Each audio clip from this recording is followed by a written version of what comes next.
转眼到了第二天上午，卖邮票的老头脸色都在发紫。老孙头，你这是咋了？老头递过报纸，男子一看立刻明白。老孙头，你不是有1枚红票吗？这下你可发了，我还以为啥呢？原来你这是激动的啊！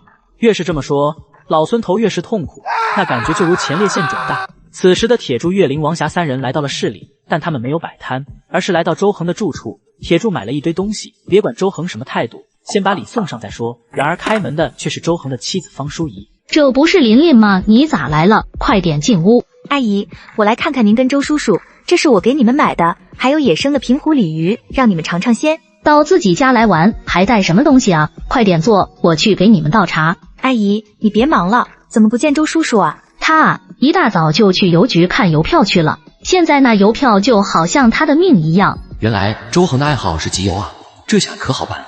就在这时，周恒回来了。周叔叔，我们来看看您。小林，以后别带那些不知所谓的人来我家。我跟你父亲老岳那是多年的老交情，一直都把你当我女儿看，所以老岳还专门让你来会市的农村实习，就是想让我看着你。也怪我平时比较忙，倒是让你这丫头给我弄这么一出。我当时给老岳写信的时候，都不知道该怎么开口。老周，你说话注意点。琳琳买了这么多东西来看你，说那些干啥？琳琳，你别听你周叔的，我现在就去做饭，中午你们就在这里吃。周叔，我听阿姨说你喜欢集邮是吗？怎么？那你今天一定看报纸了，那枚红票的价值一定是震撼了整个集邮界。你还懂邮票？也不是很懂，周叔一定知道那枚红票吧？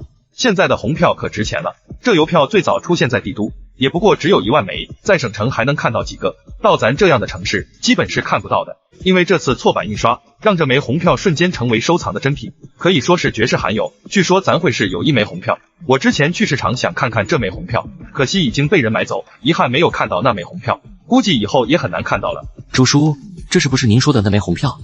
当那抹鲜红映在周恒的眼里时，这让为视邮票如命的中年人顿时惊乍而起。你是怎么有这枚邮票的？昨天你打电话的时候，我在那老头手里买的，当时就觉得这个邮票的颜色鲜红非常好看，就买了下来。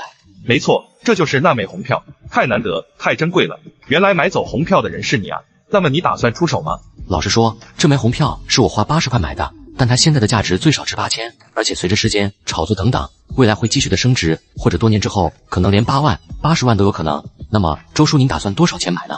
周恒被问的脸色一紧，他最多能拿出800，可跟铁柱的要价差的太多，人家根本不可能卖。这话一下就把周恒给推到无奈，甚至是心疼的漩涡中，眼看着要与生命中最难得的机会擦肩而过。然而铁柱却话锋一转：您是小林的叔叔，平时对小林也特别的关照，我怎么能把这枚不过80块的邮票卖给您？我直接送你了。周恒怀疑自己的耳朵是不是听错了，价值上万的邮票说送就送。然而一看铁柱那认真的眼神，根本不是玩笑。你还看啥？赶紧做饭去，弄俩好菜，我要跟柱子喝点。这么贵重的礼物，我也是无功不受禄。铁柱，说说你的想法吧。周叔，小林跟王霞都是您看中的人，别因为我而耽误了他们的前途。我希望您能正常给俩人推荐工作。再说，您跟小林的父母都是老交情，看这个面子，您也得帮个忙是吧？至于我跟岳林，虽然是自由恋爱，但在小林工作稳定之前，我们就是普通朋友。从我小姨王霞这论，我还得叫岳林一声林姨呢，不是？原来你们是普通朋友啊，还带点亲戚。那说到底，这不就是个误会吗？既然这样的话，那岳林跟王霞也具备参加工作的机会。等明天上班，我就立刻跟用人单位先沟通一下，到时候我就把介绍信给开了。周叔，小林一直都想去市里的农业公司上班，安排俩人的话，难度肯定不小吧？农业公司的确不容易安排，现在农业公司都已经是超额用工，而且实习生没有工作经验，人家也不是很愿意用。方姨，家里咋还看黑白电视啊？回头我找商场的朋友批一台彩电给送家来。哎呦，铁柱，你可别跟阿姨开玩笑啊，真的能弄到？这玩笑能开吗？周叔帮了我们那么大的忙，弄台彩电是应该的。周恒心里对铁柱是彻底的刮目相看了。这个年轻人眉眼通透，有眼力见，说话做事条理清晰，未来不可限量。行，铁柱，那阿姨就等你的彩电了。这次又让你破费了，不管咋说，于情于理，我都得给小林还有王霞把工作安排好，你们就等消息吧。那就谢谢周叔了，我们也告辞了，改天我就把电视送过来。几人走后，方淑仪笑着说道：我觉得铁柱这孩子真不错，给琳琳当男朋友，那是琳琳的福气。我也觉得铁柱未来肯定是个了不起的人，等有机会，我还得跟老岳沟通沟通。行啊，你大外甥，没看出来你还有这个口才跟能耐啊，把周恒说的一愣一愣的，都差点跟你称兄道弟了。我的心当时一直都在跳，生怕周恒拒绝，那可真的没啥希望了。这就叫投其所好，给其利益，无往而不利也，学问大着呢，以后你们慢慢学去吧。说你胖，你还喘上了，咱赶紧去卖血吧。都几点了还去卖血？今天不卖了，我带你们去找找房子。过几天你们搬到市里来，得有落脚的地方。我跟小林都商量好了，不住集体宿舍，单住单开火。我听说汇市的电影院小区是新盖的，挺不错。走，咱们去那看看去。上集说到三人从周恒家出来后商量租个房子，于是来到了电影院小区。阿姨，这房子一个月多少钱？也只有农村来的人才会这么问，现在哪有什么一个月的，我们都是一交就是1年的，一个月是20块钱，不包水电，1年是240，还要100块的保证金，一共340。要不是看他更年期失调的表情，真想一个大嘴巴子抡他一边去。铁柱随即掏出钱给了他。钥匙跟协议拿来吧。等妇女离开以后，铁柱便不屑地说道：这妇女就好像有毛病似的，还以为她这房子是豪华装修呢。你们就先在这住着，很快我就给你们买个属于咱自己的房子。算了，至少我很喜欢这个房子，用的东西慢慢置办，先把床弄好，我就跟王霞搬过来。那我也租个房子，这样咱们也就有照应了。房子弄好，几人都特别的开心。于是铁柱带着俩人下馆子吃大餐，红烧肘子、糖醋排骨、溜肉段、清蒸鱼，再来几瓶汽水。好的，几位，菜马上就做好，您稍等。就在这时，本来态度很好的服务员在隔壁桌却立刻翻了脸。你说你们没钱，到饭店吃啥饭？2碗面条的钱都拿不出来，丢人不丢人？这位女同志，你别喊，我是真的忘记带钱了。这样吧，我回去拿钱，待会给你送来。你骗鬼呢？到时候你不回来，我找谁要去？服务员，不就是2碗面吗？算到我们桌上，让他们走吧。谁都有个为难的时候，不是吗？赶紧谢谢人家去吧，要不你们今天都走不了。真的太谢谢你了，请问小哥贵姓啊？谢啥谢，叫我铁柱就好了。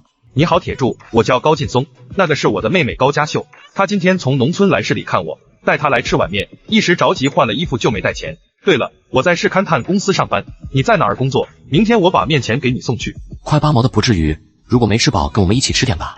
不了，你我萍水相逢，素未谋面，已经都很惭愧了。这样吧，明天我把钱送到这餐馆来，到时候您来拿吧。都说了不用，而且我也不知道什么时候会来吃饭，咱们有缘还会相见的，不用这么客气。那也行，如果需要我帮什么忙，去勘探公司，我随叫随到。佳秀，咱们走吧。